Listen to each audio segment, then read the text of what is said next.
Buenos días, mi nombre es Fabiola Jiménez y soy la CEO de RPAN, de la Red Peruana de Alimentación y Nutrición. Este día es un día muy especial porque vamos a tener un masterclass, una clase maestra con Jorge Pastor, quien es un reconocido panadero a nivel internacional y presidente del Club Richmond, que es uno de los más importantes y referentes para todo el tema de panificación. Quería comentarles también justamente que la intención es desarrollar esta clase maestra, pero con la ayuda, yo voy a hacer, digamos, la ayuda a través de algunas preguntas para tener un orden y para poder lograr una secuencia interesante.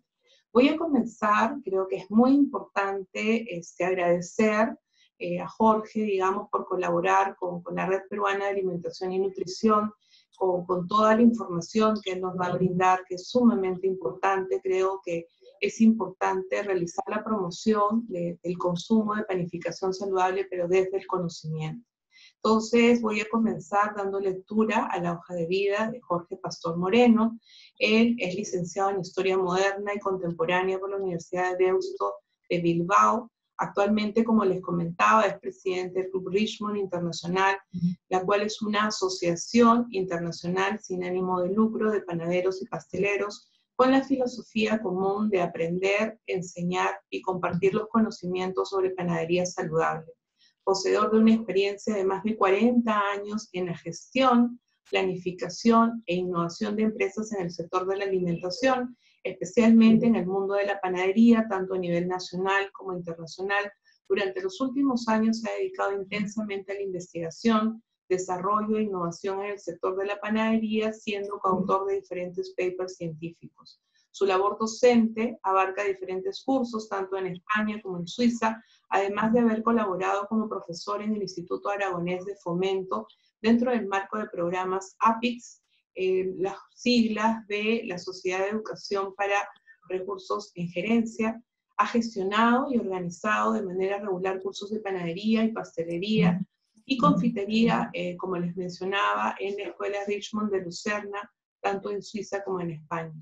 Jorge, además, es un destacado ponente en congresos, simposios, foros nacionales e internacionales relacionados con el mundo de la panadería, todo lo que significa el sector agroalimentario, por cierto, nutrición, como son el Congreso de Masas Madres, que nos va a contar con detalle, el Congreso de Biotecnología del Pan, Jornadas de Nutrición, Congreso de Gastronomía y Salud, el Simposio del Pan y otros eventos referentes muy importantes a nivel internacional.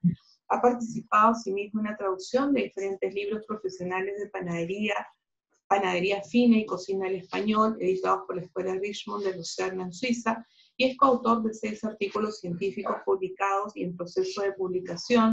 Actualmente estamos grabando esta entrevista en un escenario complicado, ¿no? En realidad un escenario bastante atípico para la humanidad. Me estoy refiriendo a esta emergencia sanitaria que ha puesto al mundo en situaciones tan extremas, me estoy refiriendo al COVID-19. Y una primera reflexión que creo que es importante es comentar el término sindemia, ¿no? Que ya se está comentando en varios ámbitos.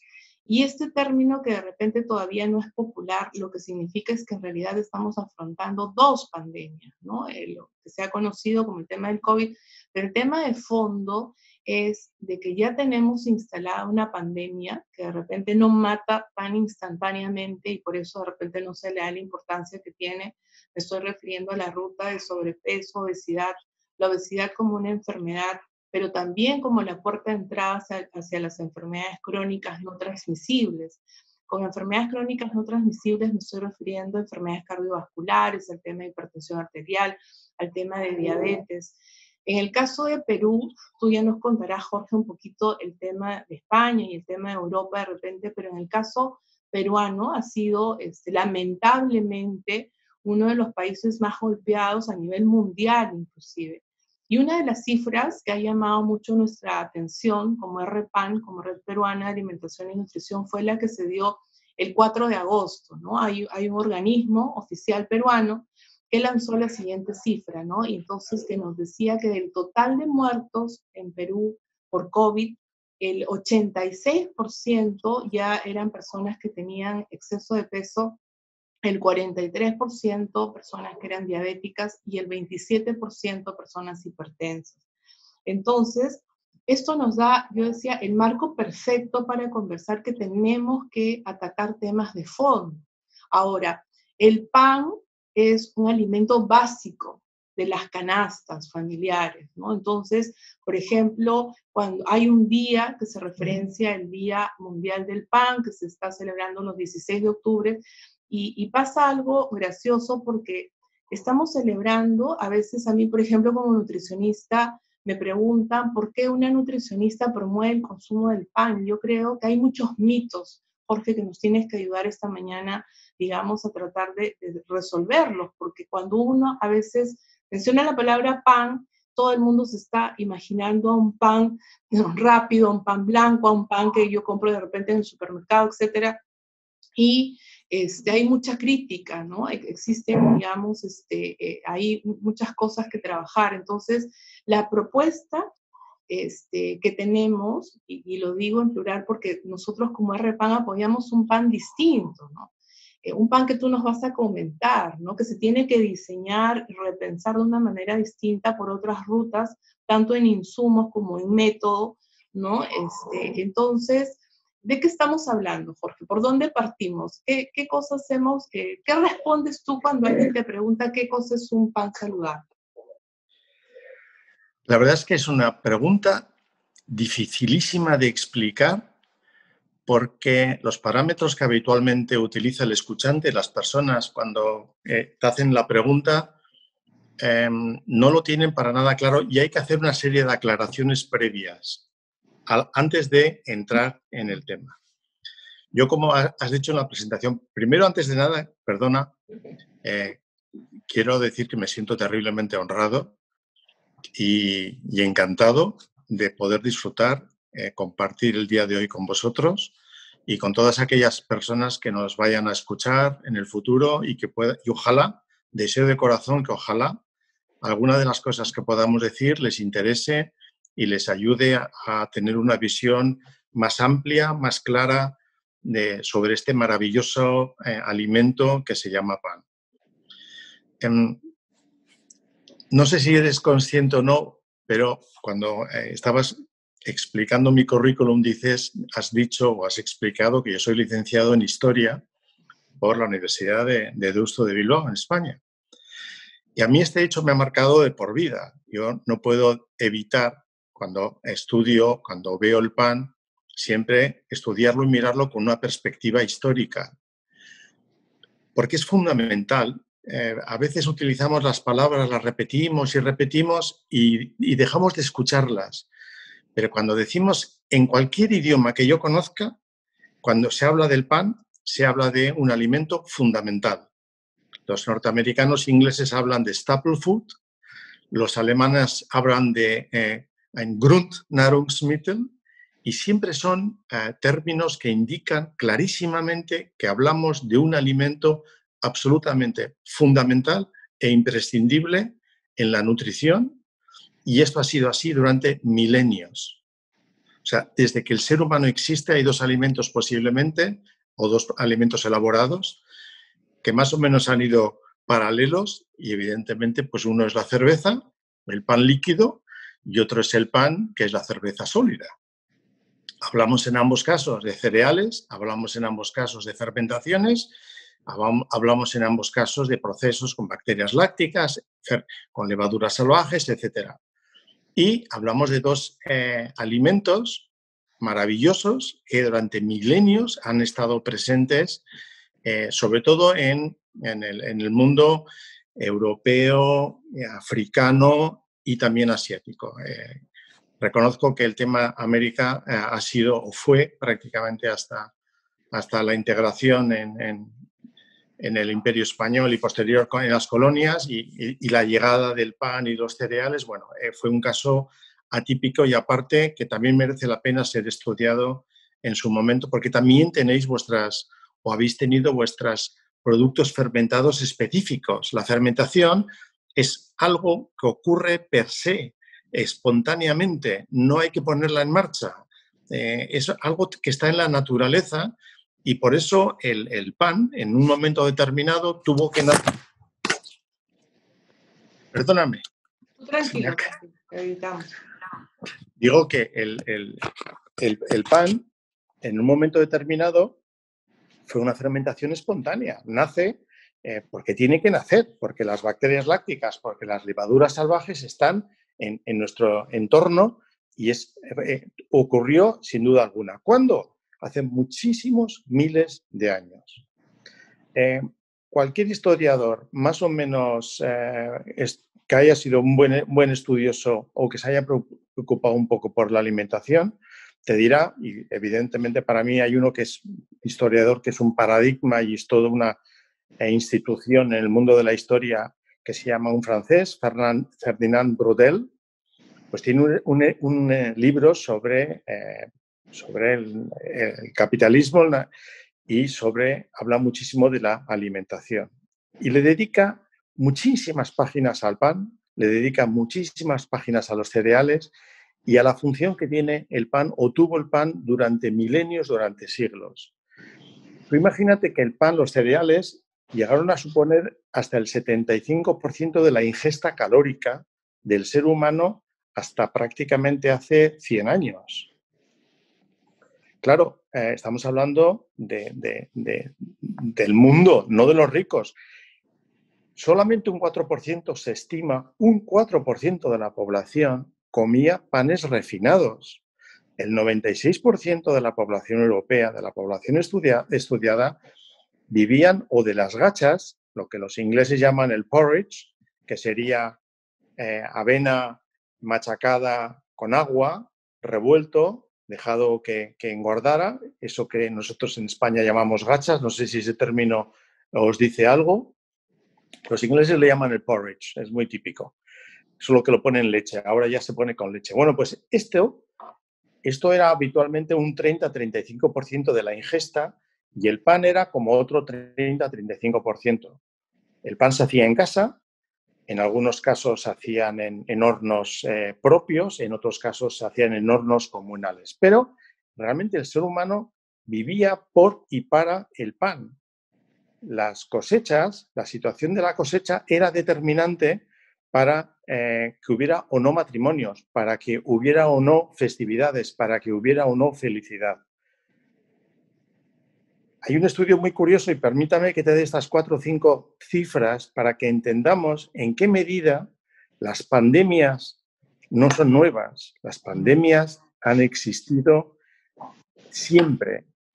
Pues hay un estudio de la ciudad de Florencia, en la Toscana, en Italia, 350 años, y en esos 350 años, durante 111 años, prácticamente 1 de cada 3 años, hubo algún tipo de pandemia, debido a hambruna, debido a peste, debido a viruelas, debido a cualquier tipo de enfermedades.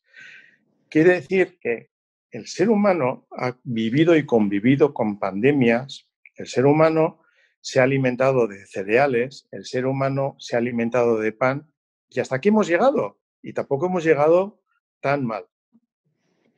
Yo creo que al final se nos han olvidado lo fundamental y lo evidente. Por esa misma razón, cuando hablamos de pan, tenemos que hablar y tenemos que entender que el pan realmente es un alimento fundamental, esencial, ha sido y es. Pero la pregunta del millón es, ¿y qué le pasa de pronto al pan? Que no solamente por lo que comentáis en Perú, sino prácticamente en gran parte del mundo occidental se cuestiona. ¿Qué hemos hecho mal? ¿Qué le ocurre? Pues ocurren muchas cosas. La primera, y es que el pan que comemos actualmente no tiene nada que ver con el pan que comíamos hace 100 años. O sea, esto es absolutamente nada que ver.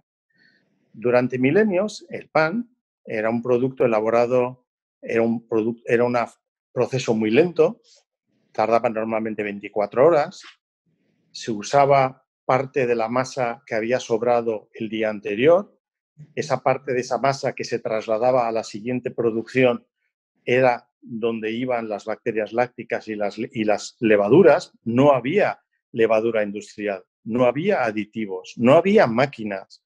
Lo único que había era esa masa que se transportaba. Esa masa que en muchos casos, en las localidades pequeñas, la gente la compartía para hacer el pan en su casa. O sea, eso que hoy en día denominamos masa madre, y más específicamente masa madre de cultivo, durante milenios se ha compartido.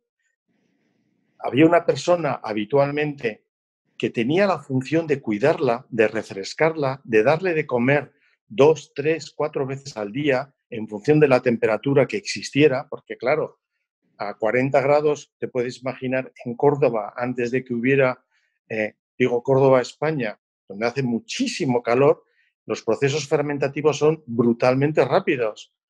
Si en cambio estás en Alemania, en el campo, a 5 bajo cero, pues casualmente el problema es el contrario. Tendrás que proteger tu masa madre, tendrás que tenerla cerca del hogar para que no se muera por enfriamiento. Con ello, lo que era muy habitual era que hubiera personas específicamente responsables de cuidar esa masa madre, que era donde estaban las bacterias y las levaduras que permitían al día siguiente volver a repetir el proceso de la elaboración del pan, que era el alimento fundamental para todos los lugareños. Otro tema que es muy importante que entendamos, porque hablaremos luego posteriormente de conceptos como sostenibilidad, ingredientes de proximidad, es que el ser humano en el mundo, hasta no hace mucho, hasta que se inventa el ferrocarril, vive y se alimenta de los insumos, de los ingredientes, de los productos que se elaboran en un círculo alrededor suyo de más o menos 30 kilómetros. ¿Qué quiere decir? Que se hacía pan con ingredientes muy, muy variopintos, con lo que había en el entorno, con lo que había en la cercanía. Entonces, en ciertas zonas había centeno, en otras zonas había espelta, en otras zonas era un trigo duro, en otras zonas podría ser, había mezcla de cebada, se mezclaban los cereales.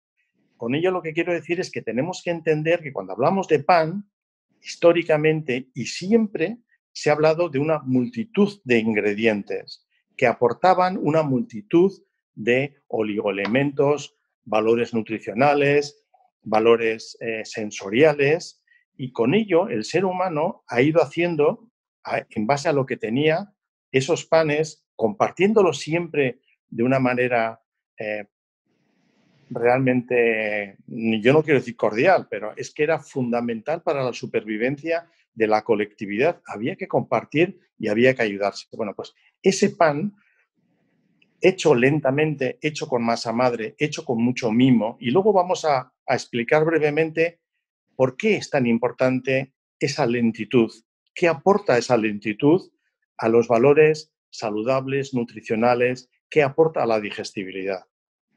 Pues eso ha sido lo habitual hasta que de pronto llega el 1854, creo que de memoria es el año en que Louis Pasteur descubre que hay levaduras y que las levaduras funcionan. Bueno, las levaduras estaban descubiertas anteriormente, pero él descubre que son fermentativas y a través de estos procesos fermentativos, se descubre la levadura industrial y se descubre que se pueden acortar muchísimo los procesos, porque si yo le pongo levadura, lo que antiguamente tardábamos 24 o 36 horas en hacer, ahora lo puedo hacer en 2 horas. Solamente dependerá de la cantidad de levadura que yo le ponga. Y así pasamos de hacer pan lento e inventamos un nuevo tipo de pan, que le vamos a denominar pan rápido. Simultáneamente a este hecho, en toda Europa ocurre algo que se ha denominado y se ha estudiado muchísimo, que es la industrialización. Hay un crecimiento brutal de la población y hay un desplazamiento brutal de las poblaciones del campo a las ciudades. La gente llega a las ciudades por millones, ¿sí? Y se crean las grandísimas urbes, donde la gente vive hacinada, en pequeñas casas, en pequeñas chozas, en pequeños como pueden.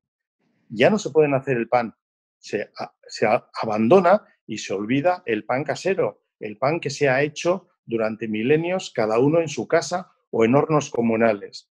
La gente empieza a comprar el pan fuera y se inventa un nuevo tipo de industria que se llama la panificadora, la industria del pan, no sé cómo lo podemos denominar, pero de alguna manera se inventa un tipo de instalaciones donde se elaboran panes con artilugios muy mecanizados, muchas máquinas, muchos hornos, una gran productividad y en procesos muy cortos, porque encima tenemos levadura prensada y también se descubren aditivos o se descubren un tipo de elementos que favorecen estos procesos rápidos. Y también, ¿qué se hace? Lo primero que hace el panadero, que es eliminar lo incómodo. Y lo incómodo es la masa madre, porque la masa madre habría que refrescarla 2, 3, 4 veces al día. Y ahora, si no la necesito, si con levadura prensada solamente tengo que ponerle más cantidad en invierno y menos cantidad en verano. Y el panadero hace pan de una manera igual que tornillos. Perdóname por la expresión, pero es que se hace pan de una manera sin tener en cuenta para nada aspectos nutricionales, aspectos saludables. Y no solamente esto, sino que encima, dado que el proceso es realmente muy, muy mecanizado, se buscan aquellas variedades de cereales más aptas para la mecanización, aquellas que soportan mejor lo que se denomina el estrés mecánico. En un proceso de mecanización, a la masa, a la pobre masa, se le castiga brutalmente. Hay un proceso inglés que lo conocerás, el proceso Chorleywood, donde se amasa en minuto y medio. El castigo de la masa es brutal. Y para que esa masa soporte, no se desintegre literalmente, se seleccionan entonces trigos panificables de altos contenidos de gluten, de altos contenidos proteínicos e incluso se les apoya mediante aditivos para ayudar a soportar esos procesos tan ultra rápidos de amasado, de división automática, de formados y de procesamiento. Y esto vuelve a tener una consecuencia muy importante también en la agricultura. Se van a seleccionar y se van a eliminar todas las variedades cereales incómodas que no soportan la mecanización. Desaparece la espelta, desaparece el trigo duro, desaparecen las cañas, desaparece el farro, o sea, el Triticum monococcum, el Triticum dicoccum, el Triticum aestivum espelta, por decir los nombres un poco latinos, porque no sé si utilizáis las mismas denominaciones. Todo esto desaparece. ¿Qué sobrevive? El Triticum aestivum, eso sí, encima muy solicitado y, por lo menos en nuestro caso, incluso como España no produce suficientemente, incluso se importa de Canadá o se importa de Ucrania o se importa de Inglaterra o de Alemania o de Francia, porque nuestro país no produce suficientemente. Nuestro país es un fantástico productor de trigo duro, pero es que el trigo duro es un trigo semolero, es muy bueno para hacer espaguetis y pasta, pero soporta muy mal la mecanización. Con lo cual, al final, fíjate cómo ha cambiado de pronto el escenario en muy pocos años. En 50, 60, 80 años, de hacer un pan lento, de pronto estamos haciendo ahora un pan ultra rápido, en muy poco tiempo y que tiene que ser encima muy barato porque su destinatario final son las clases más humildes, los obreros, las clases más productivas que comen mucho y evidentemente tienen un poder adquisitivo muy bajo. Y nadie se plantea si este cambio en la manera de hacer el pan implica o tiene repercusiones nutricionales o saludables de algún tipo. Claro que las tiene y evidentemente, y las empezamos a descubrir hace pues 10, 15, 20 años, porque hace ya algunos años, algunas décadas, empezó, por lo menos ahora hablo de nuestro país, empezó a hablar primero de la celiaquía, los celíacos, luego empezó a aparecer una terminología que es la sensibilidad al gluten, que ahora posteriormente ya es no celíaca, incluso al trigo.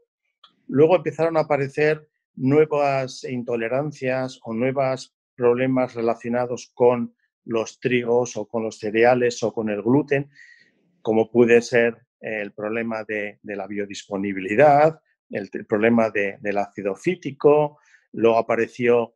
Pero luego también empezaron a darse cuenta que eso no era únicamente el causante. Cuando empezaron a investigar mucho, empezaron a descubrir que esa otra parte del cereal, llamémosle los sacáridos, polisacáridos, oligosacáridos, los almidones, pero también los azúcares, que también causaban intolerancias, que también provocaban a muchas personas hinchazón en la tripa, o provocaban estreñimiento, o provocaban diarrea, o provocaban problemas en la piel, y se inventó una nueva denominación que se llama los FODMAPs, la FODMAPS, a ver si lo digo bien, Fermentable Oligodisaccharides and Polyols. O sea, es un acrónimo que lo que viene a decir es azúcares fermentables. Hay unos azúcares que fermentan, sobre todo fermentan el intestino grueso y provocan, y aquí estamos hablando sobre todo de la fructosa, de los fructanos, de la galactosa, de la lactosa, que provocan unas fermentaciones y acaban provocando una patología que cada vez está más extendida en todo el mundo, que se llama el síndrome del colon irritable o el mal de Crohn. Pero es que esto... Jorge, lo que yo propongo me parece sumamente interesante. Me gustaría ahondar el tema de salud, pero para cerrar la primera parte, ¿no? Muy interesante todo el tema de la historia que tú nos muestras, que nos has explicado con mucho detalle para entender lo que hemos perdido, ¿no? O sea, creo que hemos perdido elementos muy importantes en el camino y digamos que hay todo un esfuerzo por recuperarlo.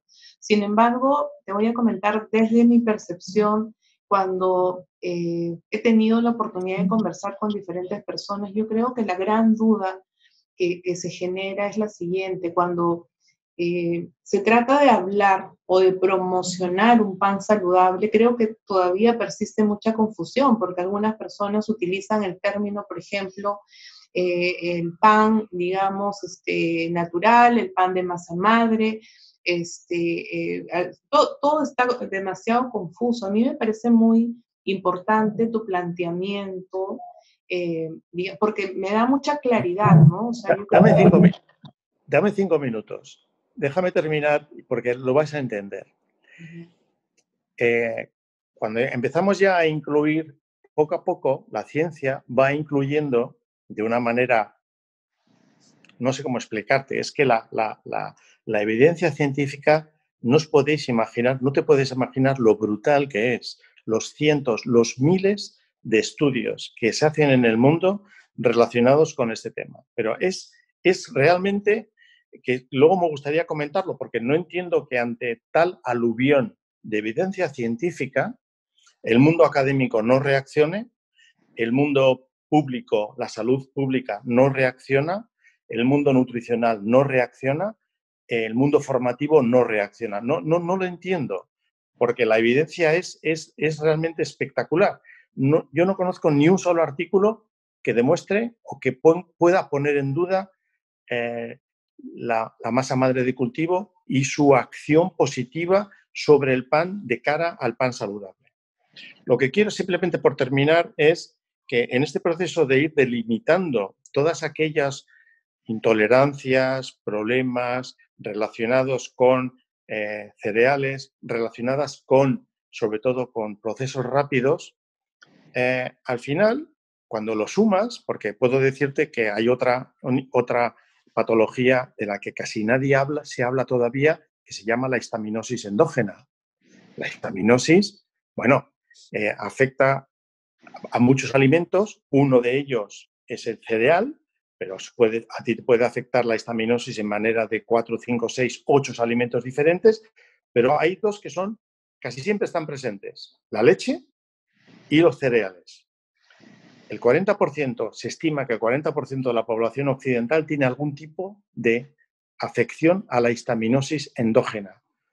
Y de esos, se estima que un 60% tienen un problema de distintos alimentos y uno de ellos son cereales, es gluten.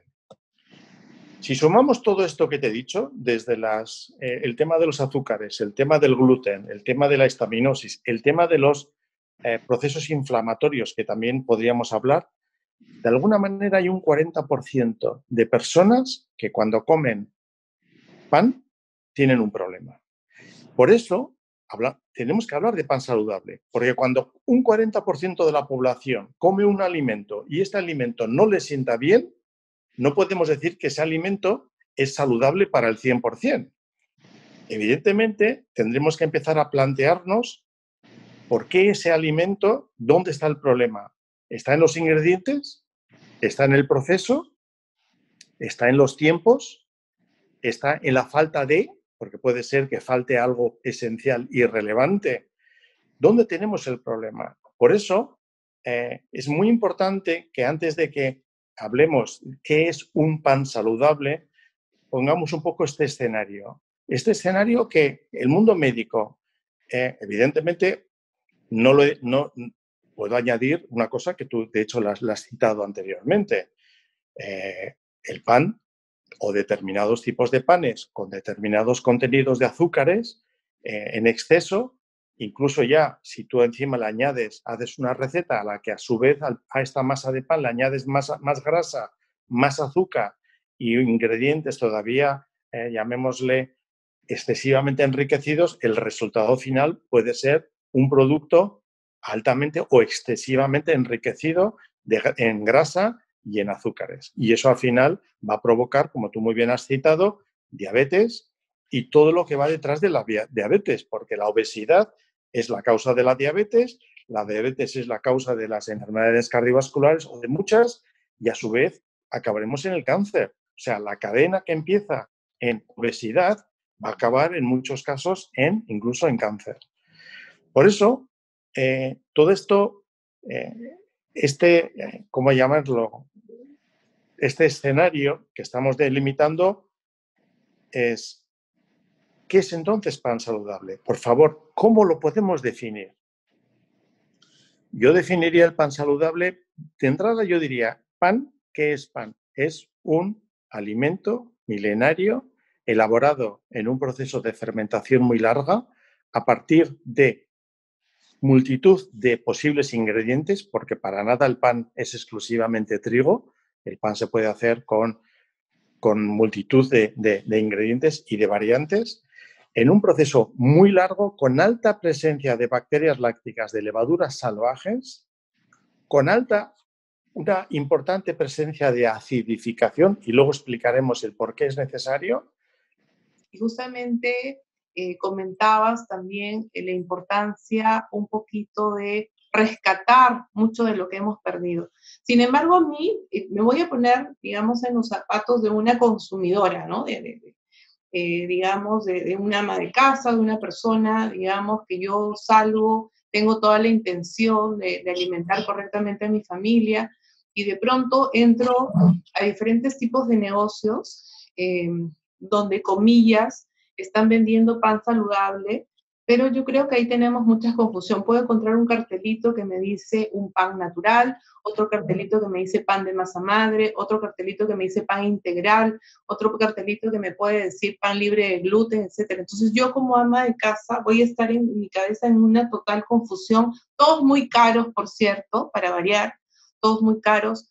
Entonces a mí me parece, digamos, que la ruta que tú nos propones es muy aterrizada y muy inteligente en explicar o tratar de aterrizar que sí necesitamos, digamos, el tema de cuidar tanto los insumos como los métodos también, y sobre todo en términos de método, me gusta mucho que tú rescates el tema de diferenciar lo que son procesos largos de procesos más rápidos. Y eso a mí, de repente, como consumidora, me puede ayudar a identificar, inclusive a preguntar, ¿no? ¿Cuántas horas ha fermentado tu pan? ¿Qué sé yo? Entonces yo voy a de repente tener una ruta o mayores elementos para saber o tener algo más claro de qué cosa estoy pagando, ¿no? Que realmente estoy pagando por un pan que tiene ciertas características saludables. Entonces, ¿qué deberíamos como consumidores tener claro, ¿no? O sea, ¿qué buscamos en un pan saludable? ¿Qué debemos procurar? Vamos a ver. El problema que tú comentas, denuncias, es exactamente el mismo problema que tiene una ama de casa o que tiene un consumidor en España, y te diría en cualquier país europeo.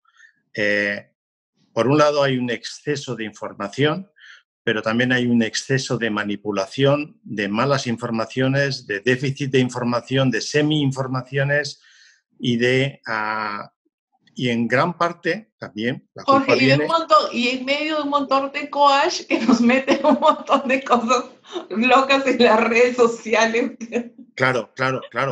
Y luego hay Luego hay los blogueros, luego hay un montón por ahí de gente que habla sin tener ni la más repajolera idea de lo que está hablando. No sabe de nada, pero hablan, dicen, tergiversan, cogen un cachito de aquí, otro de allá, y esto evidentemente es un problemón, sobre todo cuando las instituciones públicas, que son las que deberían poner claridad y sensatez en esto, salud pública, se hace, no dice nada, no, y ve, porque está viendo que ahí hay un problema de salud pública que se está creando, que al final tampoco lo van a poder afrontar ni pagar y va a tener unas repercusiones sociales muy relevantes. Entonces, la pregunta del millón es, señora, yo le puedo decir, señora, es muy sencillo. Usted tiene que comprar un pan, primero, tiene que ser lento, pan lento. Tiene que tener como mínimo un 25, 30, 35% de masa madre de cultivo. Y usted tiene que percibir, cuando lo coma, una ligera acidez, igual que usted percibe una ligera acidez cuando come un yogur, igual que usted percibe una ligera acidez en muchos de los alimentos fermentados. Esa ligera acidez no puede ser nunca vinagre, tiene que ser una ligera acidez láctica. Eso que usted va a percibir en su paladar, esa es la prueba del algodón, de que el pan que usted va a comer es un pan de larga fermentación, es un pan lento y es un pan que a usted no le va a hinchar la tripa. Cuando usted lo coma, verá que su tripa no se hincha, que no tiene usted una digestión pesada. Además de ese pan, tiene que tener un color que se llama reacción de Maillard entre tú y yo, pero al consumidor le vamos a decir, tiene que tener un color rojizo, marrón, precioso. Tiene que tener no sirven los panes pálidos. Un pan pálido es mentira, es rápido, es un pan rápido, es un pan que no ha tenido ninguna fermentación. Entonces, el pan tiene que tener ese color precioso, rojizo, marrón, ese color de horno, tiene que oler, tiene que tener aroma. Pues tienes que tomar la miga y tienes que percibir que esa miga es jugosa, que tiene vida. Tienes que percibir, como te digo, un aroma ligeramente ácido. Ligeramente. Nunca puede ser tan ácido que te impida comerlo. Entonces, ahí hay un problema de cualificación de la persona que lo ha elaborado. Entonces, cuando estos requisitos es la descripción sencilla para un ama de casa de que lo que usted va a comprar realmente es un pan saludable. Claro, yo luego le puedo decir, es que el pan que usted va a comprar es fácilmente digerible. ¿Por qué? Porque la masa madre, esa masa madre que le da una ligera acidez al pan, que está formada por bacterias lácticas y que son las mismas bacterias que están en su microbioma, están en tu sistema, que todos nosotros tenemos en nuestro organismo, esas bacterias lácticas son las que descomponen el gluten, lo reducen. Al romper el gluten generan muchísimos aminoácidos, con ello enriquecen el pan con aminoácidos. Esos aminoácidos son los que luego van a darle el aroma y el sabor al pan, porque son los precursores de aroma y de sabor, porque son los que van a permitir la reacción de Maillard, porque son los que van a reducir la acrilamida, que es una de esas cosas que de vez en cuando alguien nos vuelve locos con la acrilamida y el pan, que no tiene nada que ver.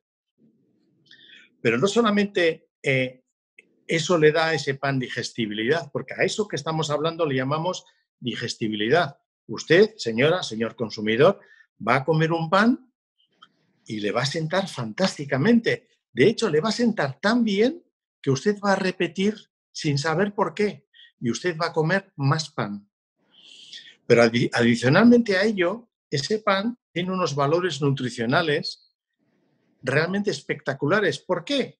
No solamente por la harina o por los ingredientes o los insumos que le hayamos incluido, sino porque eso va a ser absorbido por el cuerpo, porque esa acidez que acabamos de añadirle a través de la masa madre va a destruir, va a eliminar el ácido fítico, que es la barrera que impide que tu cuerpo absorba oligoelementos, nutrientes y minerales. Y adicionalmente también, esa acidez, esa masa madre de cultivo maravillosa, va a destruir también antinutrientes, como por ejemplo los famosos ATIs, que estamos hablando ahora de ellos. ¿Y qué son los ATIs? Las amylotrypsin inhibitors, inhibidores de las aminasas de la tripsina. Pues resulta que son elementos inflamatorios, generan procesos inflamatorios en el cuerpo.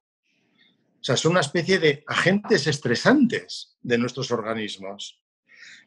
Y eliminar a los ATIs, pues es otro elemento fundamental.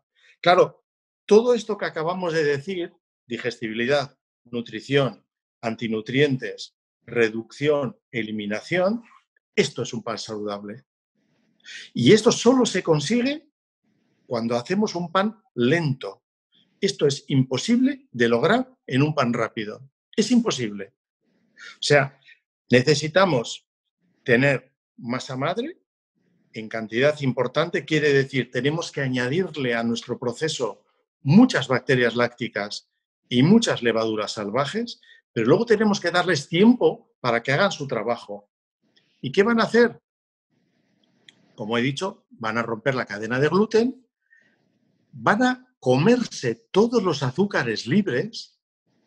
Cuando haces una analítica de un pan de masa madre de cultivo, vas a descubrir que los azúcares libres habitualmente están por debajo de 0,5. No hay. Los bichos se los comen, los destruyen.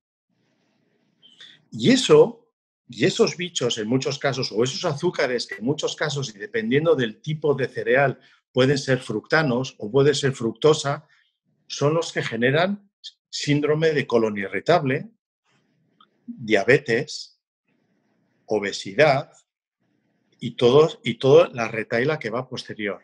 Quiere decir... Y en lo que mencionas, hay muchas cosas que me apasiona escucharte, como comprenderás. Yo estoy fascinada por el hecho de ser nutricionista también, con muchas de las cosas que mencionas. Entonces se me ocurre, por ejemplo, ya en el tema de la promoción, ¿no? Y difusión y esta pedagogía que tenemos que hacer con el ciudadano de a pie, es mencionarnos. Estás mencionando muchas bondades que no se conocen, ¿no? Entonces, por ejemplo, el tema de repente tener un producto de bajo índice glicémico, por ejemplo, ¿no? Que digamos nos da unas ventajas enormes.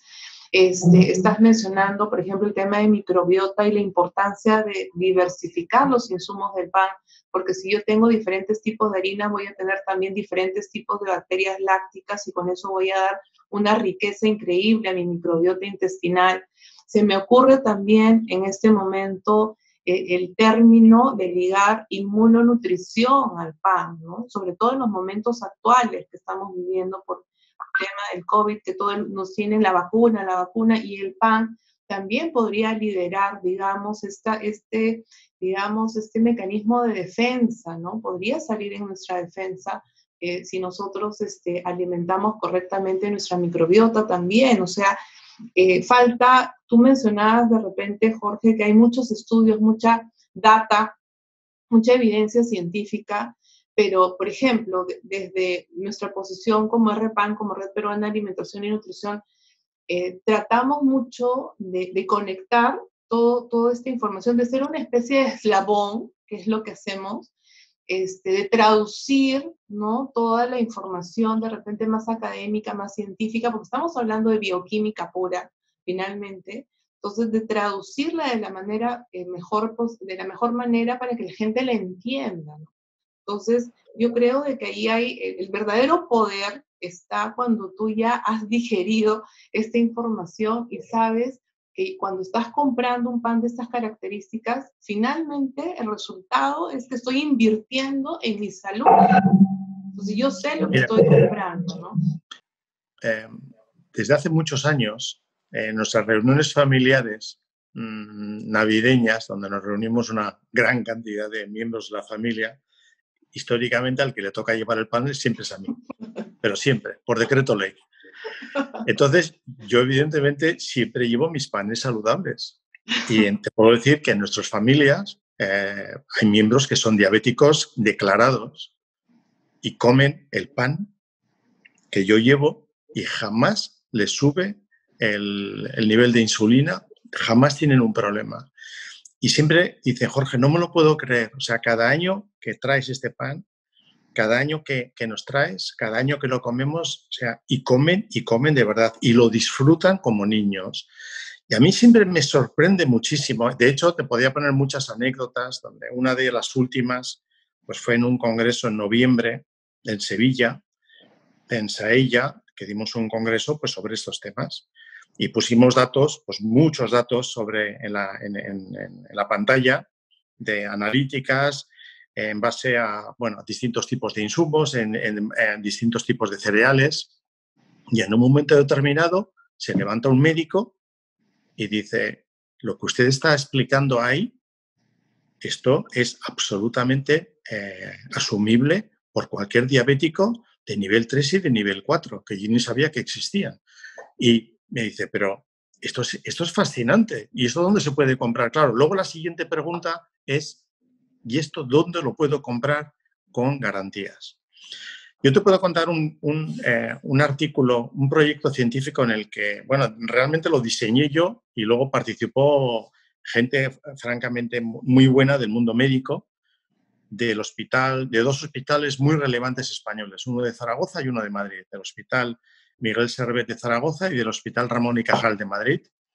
Y entonces lo que hicimos era dar de comer a unos ratoncillos con dos tipos de panes claramente muy diferenciados. Era un clásico pan rápido español, una barra de pan, más o menos estándar de lo que se come en nuestro país, panes elaborados, un pan 100% trigo, refinado, evidentemente sin masa madre y, bueno, pues más o menos elaborado en 2 horas. Y por otro lado, luego a los ratoncillos les dábamos un pan multicereales de 5 cereales y 5 semillas con una abundante masa madre, con un proceso muy largo de fermentación, de reposo, etc. Entonces, los ratones comían primero durante unos días un tipo de pan, se les analizaban su microbioma, análisis de sangre, etc. Y luego comían del otro tipo y se les volvía a hacer análisis de sangre, análisis de heces, análisis de su microbioma. Y se comparaba. Y de hecho, es un artículo científico público, o sea, lo puede leer cualquiera. Creo que incluso te lo envié y lo tienes tú. Pero si observas, fue fascinante ver cómo cambiaba radicalmente la composición del microbioma de los ratones. O sea, la composición bacteriana del gastrointestinal de los ratones cambiaba absoluta y totalmente. De la posición inicial había un empeoramiento clarísimo con el pan rápido, solo trigo y pan rápido, y en el momento que los ratones comían panes de masa madre con una riqueza de ingredientes, con una amplitud de ingredientes, no solamente mejoraba, sino que de pronto aparecía, que habrás oído hablar, la famosa Akkermansia municiphala. Y la Akkermansia municiphala, todo el mundo, de cualquier científico del mundo del microbioma, cuando oye este nombre, siempre lo alaba muchísimo porque significa que es una fantástica situación de tu microbioma y gastrointestinal. Es un signo de bondad y como de gran reconocimiento. Y de hecho la Akkermansia se incrementaba. Con lo cual, de acuerdo que con las salvedades que hay que decir, que esto no es trasladable al ser humano porque no deja de ser un experimento hecho con ratones, pero sí se podía demostrar que había una clarísima influencia a través de la dieta en el comportamiento gastrointestinal y en el microbioma, en este caso de los ratones. Hemos hecho posteriormente otro proyecto que también ahora mismo está en proceso de publicación, está en revisión, donde también se va a poder demostrar y se demuestra que a través de la masa madre se logra una mejora sustancial. En este caso no se hizo con ratones, se hizo con ratas, otro tipo de animal más grande.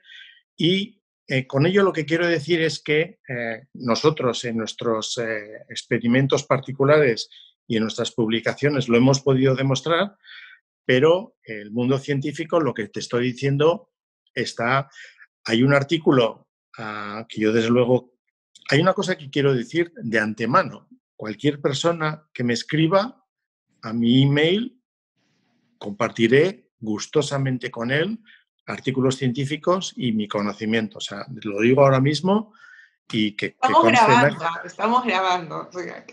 Y que conste en acta, ¿no? Lo digo de verdad y con sinceridad y con cariño. Buenísimo. No tengo absolutamente ningún problema. Sí. Jorge, quería plantear la segunda pregunta y la voy a Dime. plantear muy formalmente, ¿no? Entonces, creo que en esta primera parte hemos abordado en extenso el tema de pan saludable y sobre todo te agradezco tu respuesta tan aterrizada haciendo digamos, este ejemplo dirigido a una ama de casa. Yo creo que eso lo va a valorar mucha gente que va a ver esta grabación, ¿no? Entonces, es muy valioso porque creo que estamos todo el tiempo confundidos. Pero vamos a pasar a un tema que tiene, digamos, la idea de un abordaje, digamos, más poblacional, porque yo creo de que tenemos que tomar acciones al respecto, ¿no? Entonces, lo que vamos a plantear en este segundo punto ya es tu opinión en relación a aspectos de consumo, que de repente ya has ido comentando algunos puntos, pero aspectos de consumo, queremos tu opinión en relación a temas de reglamentación a nivel países, ¿no? Justamente tuve la oportunidad en línea de escuchar una de tus conferencias y estabas alabando un documento, un reglamento que ha salido en España, por ejemplo, queríamos que nos comentes al respecto, sobre todo de repente para países que estamos todavía incipientes en estos puntos. El tema de política pública también, ¿no? De políticas públicas saludables. O sea, yo creo de que es importante dar un marco de reglamentación. Y ahí, por ejemplo, quisiera también aprovechar para comentar otros aspectos, ¿no? Ya cuando estamos hablando de política pública, por ejemplo, yo creo de que también el tema del pan nos permite un abordaje desde el tema de la seguridad alimentaria. Tú mencionabas, por ejemplo, el tema de trigo como uno de los principales insumos. Por ejemplo, en el caso peruano, nosotros somos dependientes, no somos productores de trigo, ¿no? En el caso peruano, la gran contradicción, por ejemplo, en el caso del pan, es que nosotros somos un país mega diverso, esa es la categoría que nos dan. Entonces somos muy afortunados en tener una cantidad de enormes recursos, sin embargo no somos productores de trigo y eso nos crea una dependencia. Generalmente en el caso peruano estamos casi siempre importando a Argentina, por ejemplo, pero allí ya tenemos un problema de que nos está causando un tema de inseguridad alimentaria, por ejemplo, por estar dependiendo, ¿no? de esta importación, por un lado, y creo que nos ciega también para ver la enorme oportunidad que existe por otros lados, ¿no? Porque sí tenemos, por ejemplo, leguminosas espectaculares. Entonces, pero viendo bien en el tema ya macro, en el tema poblacional, en el tema político, porque hay que hablarlo también, ¿no? Entonces, en tema de reglamentos, como todo lo que hemos conversado, que tiene plena justificación desde la salud pública, le vamos dando los marcos regulatorios que necesitamos.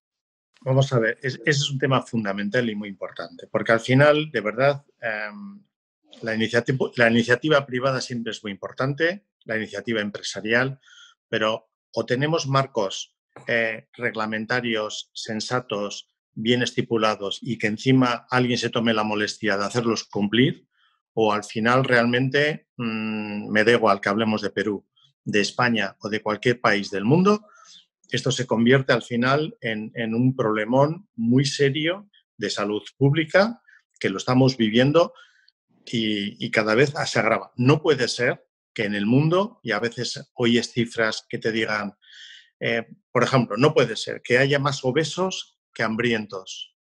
No puede ser que el 30%, el 15% de la producción agroalimentaria, agrícola, se pierde en el campo. Son cifras más o menos, hablo de FAO o sobre todo de FAO. No puede ser que otro 15% normalmente de la producción se pierde en las fábricas o fabricaciones cuando se podrían reciclar, reutilizar en lo que se denomina economía circular.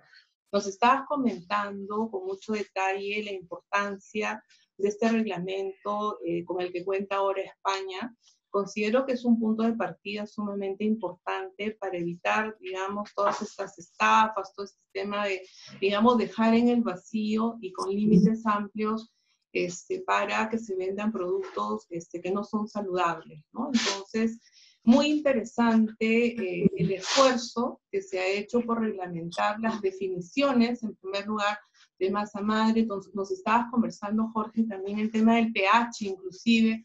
O sea, yo creo que llegar a este nivel de detalle es un gran esfuerzo, en primer lugar, y lo otro que nos da, digamos, ya referentes, ¿no? Tú hablabas de tomar este reglamento como un modelo, y creo de que si en primer lugar lo hacemos que se conozca, difundirlo, digamos que los demás países podemos utilizarlo como un referente importante, ¿no? Entonces, qué bueno que ya existe ese tema del reglamento.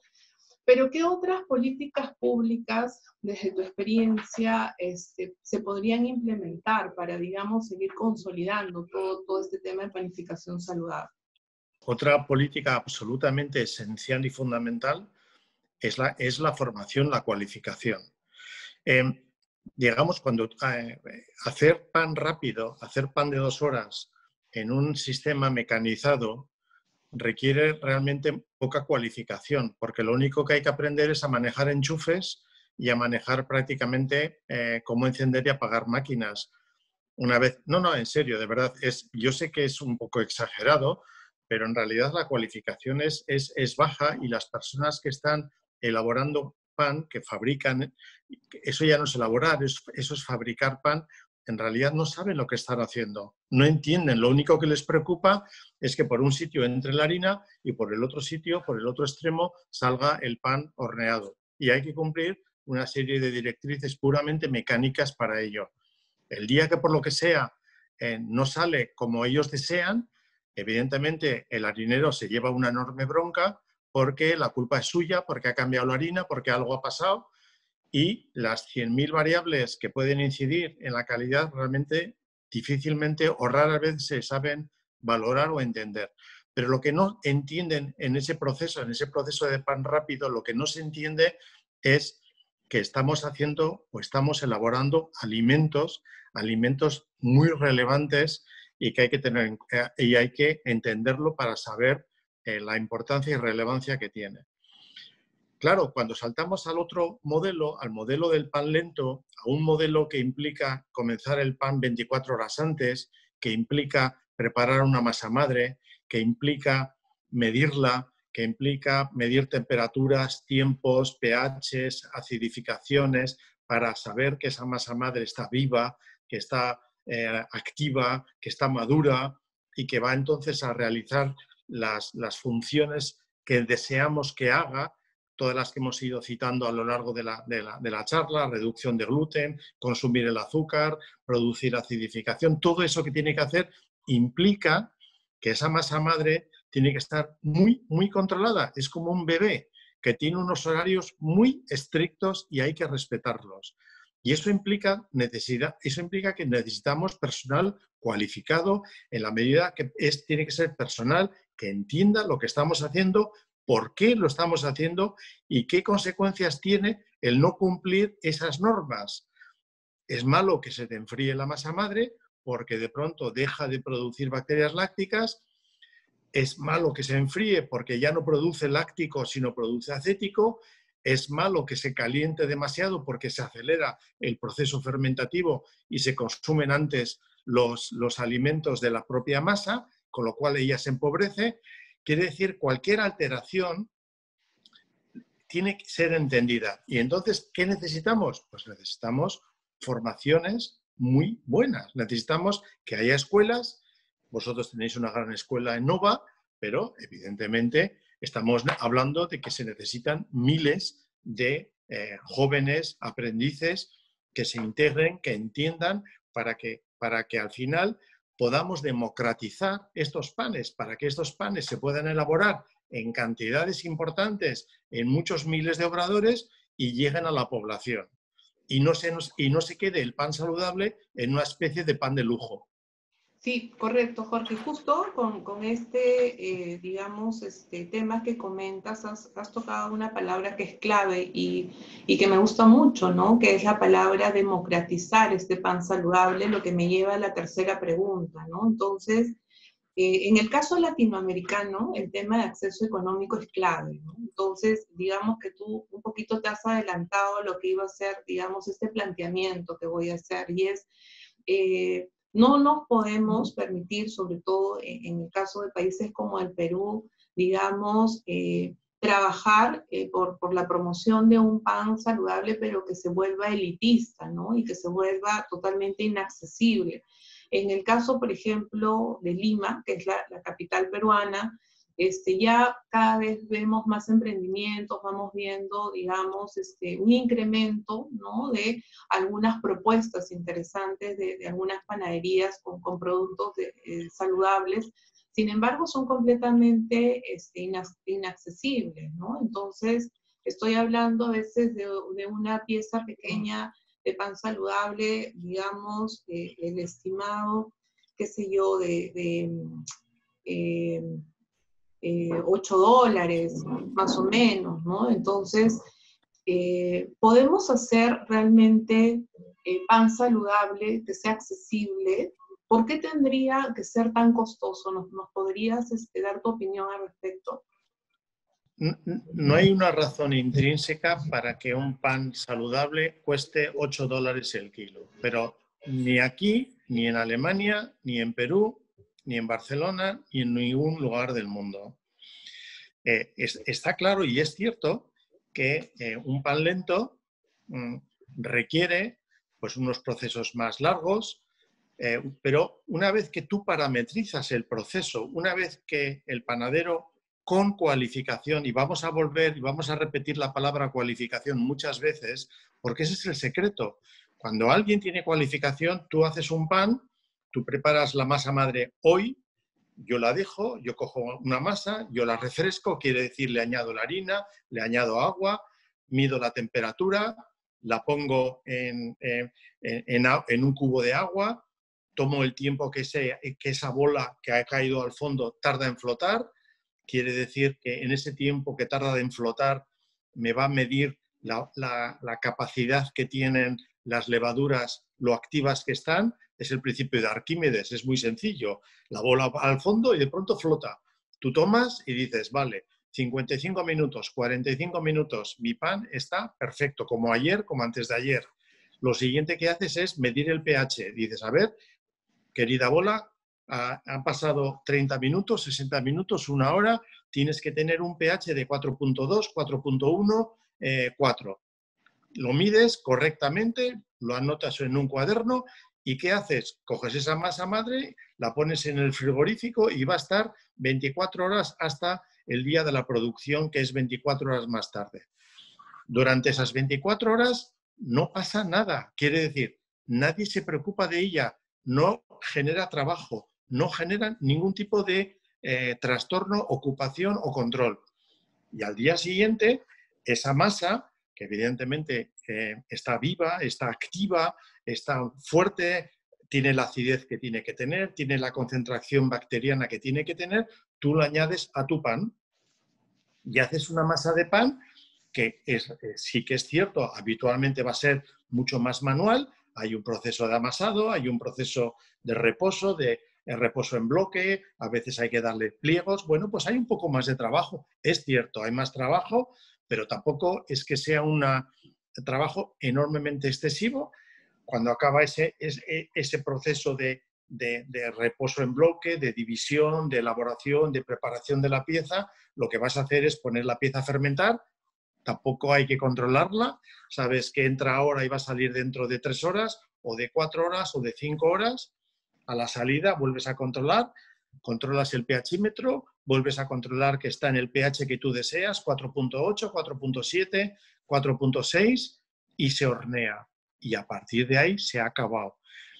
Ese proceso que te acabo de describir muy someramente es muy básico para la mayor parte de las piezas que se elaboran en procesos de masa madre y no justifican los costes o un precio de venta de 8, de 7, de 8, de 9 dólares el kilo.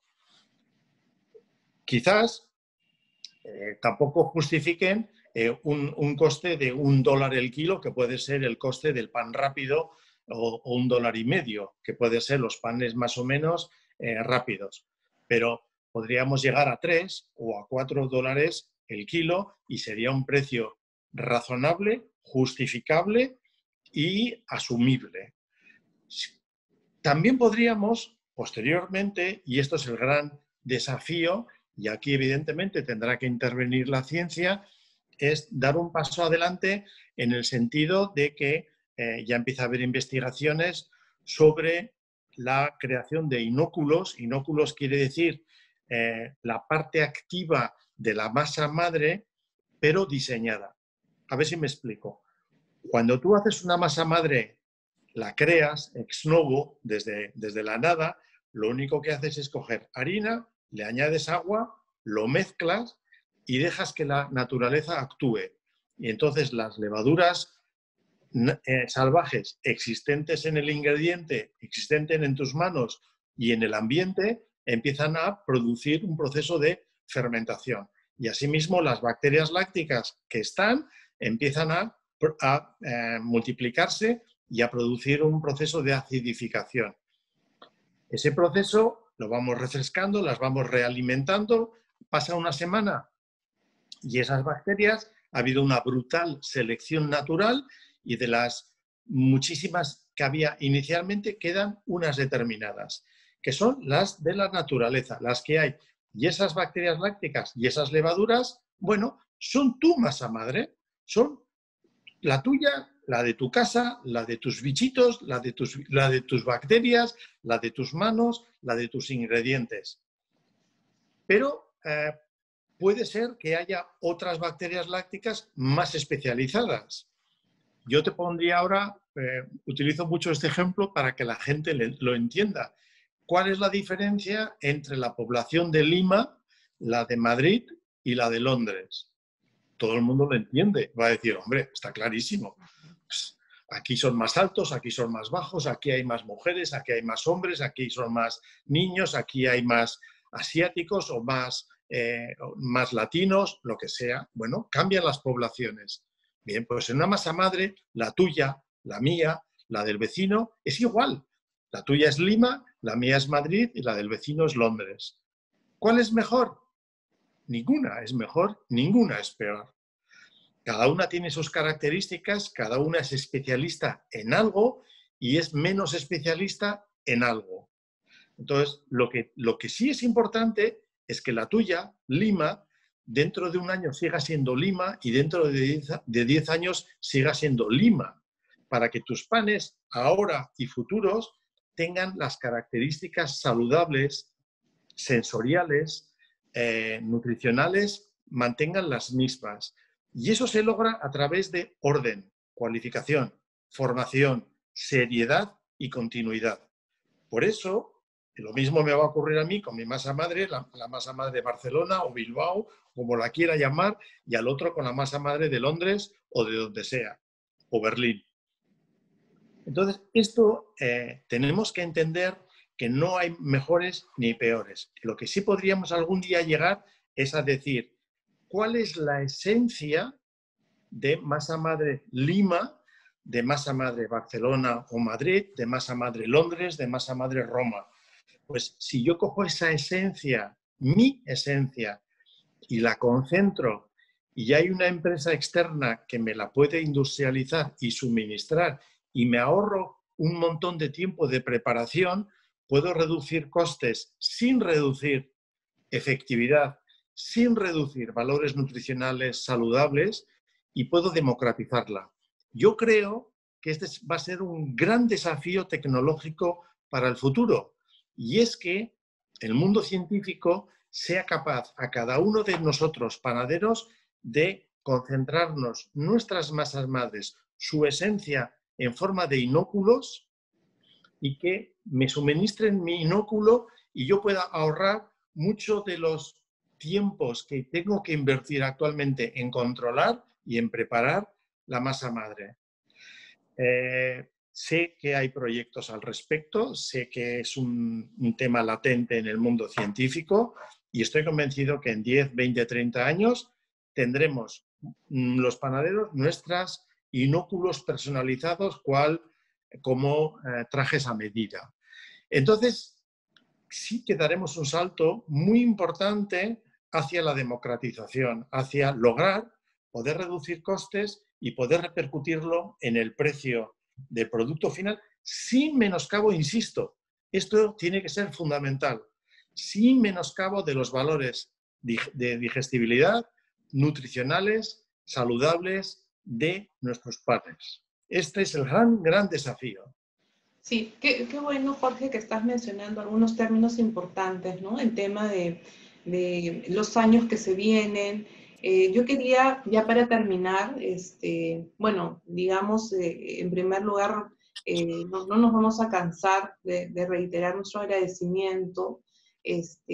Además del tema institucional, digamos, que tengo que mencionar como CEO de RPAN, de la Red Peruana de Alimentación y Nutrición, quiero permitirme un agradecimiento personal como Fabiola Jiménez, porque he aprendido muchísimo y creo de que en la vida tener estas oportunidades de aprendizaje son totalmente valiosas y quiero decirte lo que te lo valoro mucho. Pero quiero, digamos, ya para terminar y para cerrar, digamos, todo lo que hemos conversado, obligarte de repente un poquito hacer un ejercicio de prospección, ¿no? O sea, ¿cómo ves el futuro, ¿no? ¿Qué cosa es lo que se viene? ¿Cuál es tu visión para el tema de panificación saludable? Y yo sé que hay mucho trabajo de por medio, de que son procesos, pero si queremos ponernos, creo mucho de repente en el tema de ser positivos y proactivos. Entonces, como Jorge Pastor, ¿no? ¿Cuáles son los retos que tenemos para lograr una visión interesante de todo lo que estamos conversando? Entre las cosas que realmente me han sorprendido en los últimos años, desde que estoy muy involucrado en investigación, es descubrir los brutales fondos existentes y disponibles. O sea, y yo creo que en casi todos los países, y evidentemente yo sobre todo hablo de mis experiencias en España, muchísimas instituciones valiosísimas que nadie se preocupa por ellas. Un ejemplo, yo he descubierto recientemente, de pronto tuve un enorme interés por conocer los ingredientes de la panadería española o de los campos españoles o de la naturaleza española de los últimos, no sé, 3000 años, por ponerte un ejemplo. Y entonces dices, ¿y eso dónde lo busco? Bueno, pues al final, a través de los amigos, a través de la red, a través de los conocidos, me dicen, tienes que hablar con el Centro de Referencia Fitogenética que está en Alcalá de Henares. ¿Y qué es eso? Dije yo. Dice, ¿cómo que qué es eso? Allí tienen todas las semillas de todos los campos de España. Dice, ¿pero qué dices? Entonces es tan sencillo como coges el teléfono y llamas y se ponen personas amables, cualificadísimas, con unas ganas de compartir, con unas ganas de enseñar, con unas ganas de transmitir que es sorprendente. Bueno, pues gracias a ellos, bueno, entré en su base de datos, me cedieron un montón de datos y he descubierto que en España, por ejemplo, hay 9.500 variedades de cereales y pseudocereales en 70 y tantos géneros diferentes y especies diferentes, y hay algunas que son las famosas aegilops, que son los trigos silvestres. Quiere decir, antes de que comience la agricultura, los trigos que había en los campos, que son los silvestres, pues en España se han detectado y están archivados. Quiere decir que en nuestro país, en este caso España, hay cereales desde hace muchos miles de años. Quiere decir que se ha hecho pan hace muchos miles de años. Bueno, esto es un pequeño ejemplo. Evidentemente, yo he hablado con ellos repetidas veces, me han cedido gustosamente trabajo, me han cedido sus datos, sus conocimientos. Y eso me lleva al final a decir que hay un enorme gap, un enorme agujero entre la ciencia y nosotros. O sea, la ciencia está arriba en una especie de de paraíso o de lugar raro donde investigan, desean transmitir y no encuentran interlocutores. Nosotros estamos aquí abajo deseando que nos ayuden a entender mejor los procesos, la biotecnología, la bioquímica que tú decías al inicio, y tampoco tenemos. Pero sí es posible, y creo por ello que instituciones como Richmond tienen una función determinante a la hora de llenar este gap, este agujero, a la hora de conectar ciencia con praxis, con formación, con cualificación, porque al final se trata de aprender, pero para algo hay que aprender, hay que generar conocimiento, pero hay que aplicarlo, hay que dárselo al consumidor en forma de productos saludables. Hay que hablar también con las instituciones públicas que en muchos casos tampoco saben cómo hay que hacerlo, no saben cómo se hace lo de esto del pan saludable.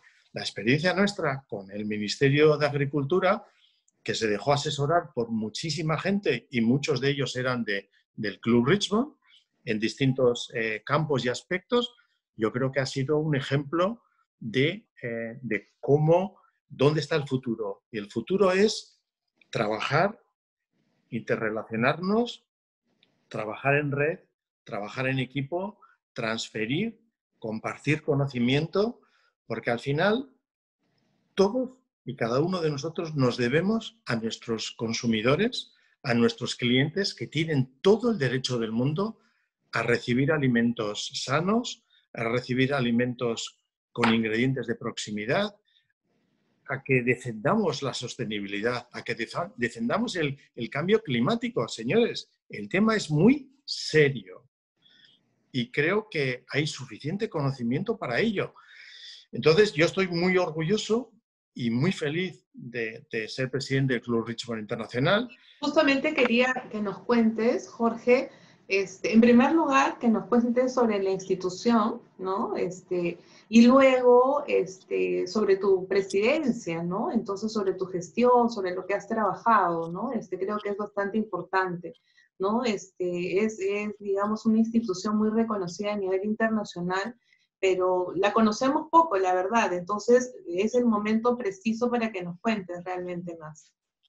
Pues mira, Richmond nace en el año 1945, cuando los maestros panaderos y pasteleros suizos se dan cuenta que necesitan una escuela central para formar, para garantizar la cualificación de sus aprendices del futuro.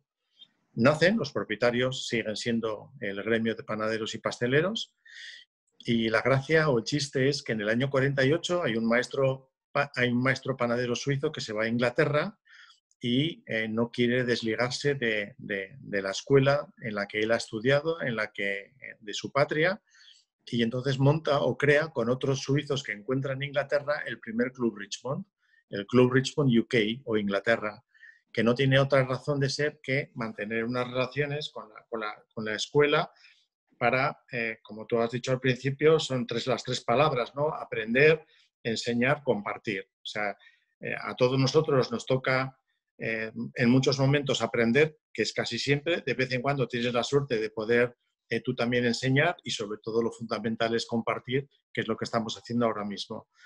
Entonces, esta es la filosofía del club. Poco a poco van haciendo clubs en distintos países. Desde hace ya algunos años ya tenemos 2 clubs Richmond en Latinoamérica. El primero fue Perú y ya posteriormente también ha nacido uno Club Richmond México. Entonces ya estamos realmente felices y bueno, pues también estamos muy presentes en Europa.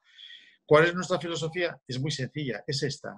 Necesitamos aprender, necesitamos compartir, enseñar y desde hace ya algunos años nos hemos dado cuenta que necesitamos investigar y colaborar e integrar el mundo de la ciencia en proyectos con nosotros. La ciencia, igual que he puesto el ejemplo antes del Centro de Referencia Fitogenética, a mí me ha ocurrido de una manera casi continuada que cada vez que acudo a algún científico de algún centro y le explico lo que busco y qué es la masa madre y la necesidad, la receptividad es enorme, es fantástica. Están encantados de ayudarnos, porque ellos también son conscientes, ellos también quieren tener alimentos mejores, ellos también desean que el pan mejore. Entonces, Richmond hace ya el año 19, ya celebramos nuestro primer gran congreso de la masa madre en Lucerna. Ya para aquel congreso hicimos un proyecto de investigación con un centro tecnológico muy relevante en España, que se llama CNTA, en Navarra, donde comparamos distintos panes de masa madre de distintos países de Europa y los analizamos para ver qué tenían de común y qué tenían de diferente. Y allí entonces ya surgió la idea de un grandísimo proyecto que tenemos ahora mismo en marcha, que posiblemente lo demos a conocer a lo largo del año 21, y es decir, con la misma harina, con el mismo ingrediente, ¿qué pasa si yo elaboro pan en 16 procesos diferentes, de 16 maneras diferentes, desde un pan de 2 horas hasta un pan, evidentemente con masa madre de cultivo, de ese mismo cereal, pero en 48 horas? Entonces, la idea es comparar todo el proceso analíticamente, desde el inicio, ingredientes, siguiendo por el siguiente paso, masa, y terminando en el pan final. Y se trata entonces de analizar contenidos de todo. Todo lo que te puedas imaginar lo vamos a estudiar. Contenidos de azúcares, contenidos de gluten, contenidos de antinutrientes, contenidos de todo en un máximo detalle. Porque ¿qué queremos al final encontrar? ¿Cuál es el camino del mejor pan saludable? ¿Cuál es el mejor camino para el mejor pan saludable? Y eso de una manera seria, veraz, garantizada, homologada, certificada, que evidentemente podamos no solo publicar en artículos científicos, sino sobre todo integrar inmediatamente en nuestros cursos y transmitir a nuestros estudiantes, a nuestros alumnos, en cualquier curso que Richmond de cualquier país del mundo.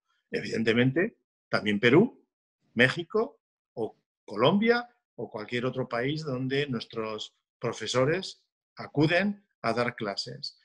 Entonces, yo creo que es un salto cualitativo muy, muy, muy relevante el que está haciendo ahora Richmond, que es unir formación con innovación, con investigación, pero siempre desde un punto de vista muy práctico. ¿Qué nos interesa? Al final, enseñar a jóvenes los caminos del pan saludable para que puedan montar nuevos negocios, para que puedan progresar en los suyos y sobre todo para que puedan ofrecer finalmente al cliente, al consumidor, panes de fácil digestibilidad, ricos, sabrosos, agradables, nutritivos. Bueno, pues el pan que todos soñamos o que todos deseamos tener. Ese es Richmond. Bueno, nuevamente agradecerte, ¿no? Yo creo de que ha sido, acá todavía estamos, es el mediodía, entonces, pero ha sido muy productiva toda la mañana, hemos aprendido muchísimo. Quería comentarte también algo que te puede interesar, ¿no? Justamente te comentaba el tema de mi papá. Mi papá es ingeniero agrónomo, ¿no? Y él tiene una especialización, una maestría, él es fitopatólogo en realidad, ¿no? Ahora que comentabas este tema de los recursos genéticos, y nosotros, y esa es una gran ventaja para nuestra institución, para RPAN, porque él es nuestro director de Agricultura Sostenible, justamente. Entonces, nos llamamos Red Peruana de Alimentación y Nutrición porque entendemos la diferencia que existe, ¿no? O sea, en el tema de alimentación hay todo un sistema que es enorme, ¿no? Entonces, que parte del campo justamente, ¿no? Entonces, nos encontramos, por ejemplo, en el año de la sanidad vegetal, ¿no? O sea, tenemos que partir desde semillas saludables también, ¿no? Desde los campos que estén apropiadamente nutridos, etcétera. O sea, estamos hablando de un universo, ¿no? Que tenemos que generar, de un ecosistema saludable que tenemos que generar en torno al pan. Hay muchísimo que podríamos seguir conversando, el tema de sistemas alimentarios saludables y sostenibles, como tú mencionabas, el tema de economía circular, el tema de cómo ir acortando las cadenas alimentarias también para el tema de utilizar más insumos locales, de repente que también nos ayudarían a disminuir costos, etcétera, ¿no? Entonces, pero no voy a cerrarlo tan formalmente ni decir un adiós, porque creo que estamos comenzando con un trabajo muy bonito, entonces, y queremos seguir, ¿no? Queremos que puedas seguir compartiendo toda esta información, Jorge, en próximas oportunidades también. Entonces, te agradezco mucho, te envío un fuerte abrazo, ¿no? Un fuerte abrazo de agradecimiento desde aquí. Y con esto estaríamos terminando entonces lo que ha significado este masterclass con Jorge Pastor, que nos ha dado una disertación sumamente interesante, pero sobre todo basada en evidencia científica, ¿no? Entonces, muchas gracias a todos por haber participado. Con esto cerramos.